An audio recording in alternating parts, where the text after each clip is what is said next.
One of the things that I think is important for people of faith and people who love God and people who know who God is, I think that it is important that we be a people who are kind and who are loving.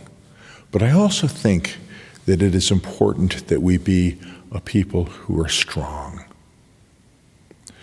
Now, I feel that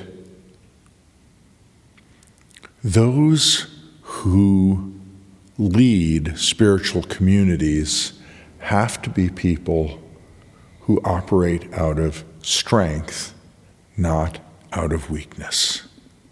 And to be strong does not necessarily mean that you are going to end up being a bully. It doesn't mean that you are going to be quick to harm anyone. It does not mean that you are going to be a problematic person, and it doesn't mean that you're going to beat people up for no particular reason. But it does mean that you are going to be a person who understands morality. It does mean that you will be a person of courage.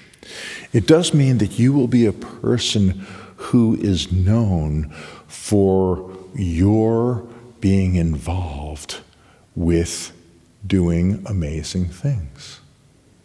And I look at the history in Scripture, and you find often the people who knew God and who loved God and who walked with God back to ancient times were people who did not create conflict themselves.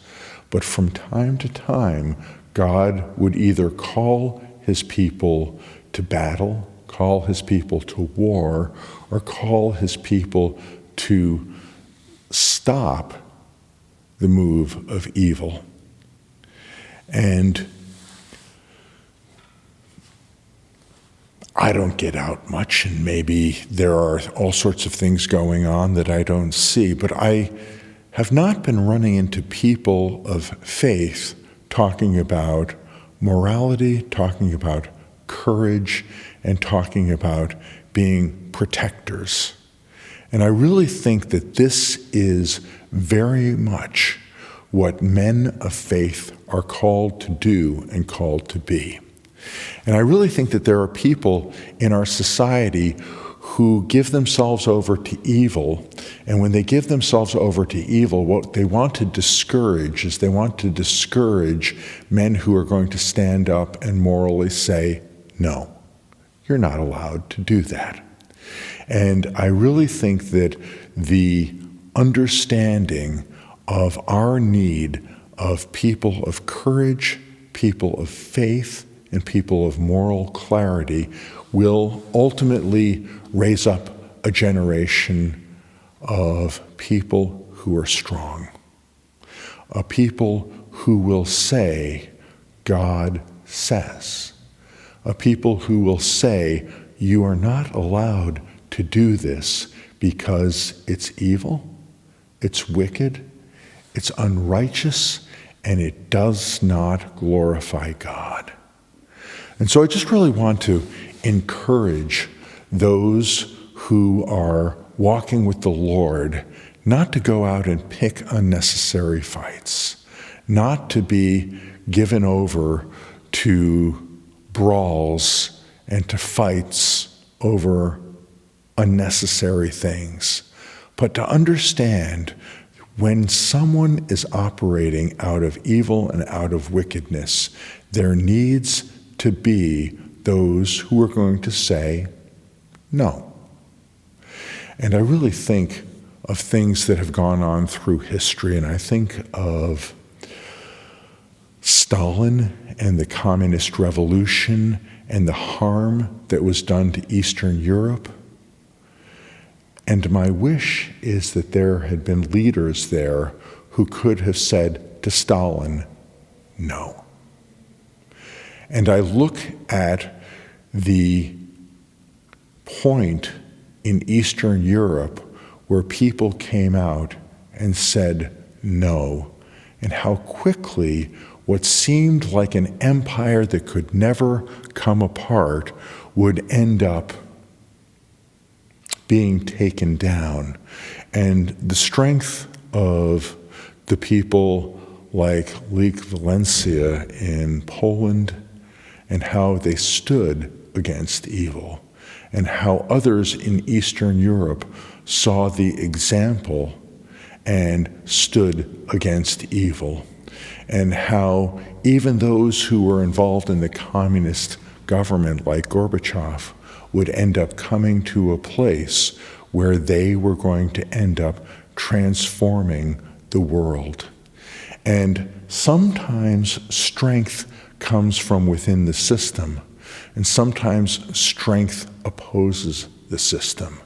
But my concern in the United States and in the West at this point in time is that many people don't understand the importance of strength, the importance of moral clarity, the importance of being a people who are happy to live peaceably, but who, when they see something rise up, like a totalitarian attack, will be willing to say no.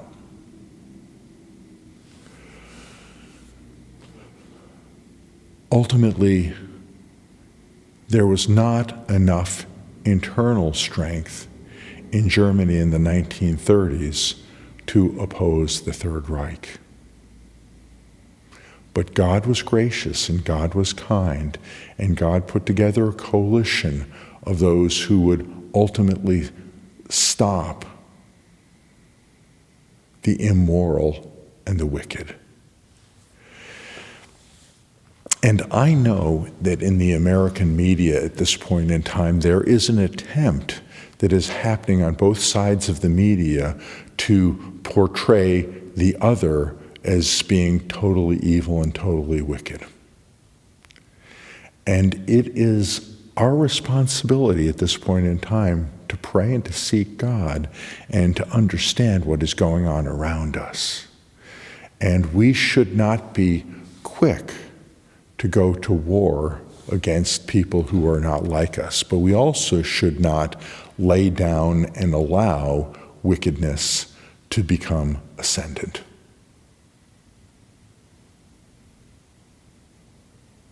Be a people of moral strength. Be a people who care for your area. Be a people who resist corruption and resist personal gain for yourself in order to manipulate others. Be a people who belong to God and who understand that ultimately, in the end, we're going to be judged by God, and it matters who we were, what we said, what we did, and what the call was to who we were supposed to become. This is important. This is significant. This is what God is moving through and is doing. And this is who the King of Kings and the Lord of Lords, this is who God, He wants His people to become more like Him. And He doesn't need to manipulate to get more.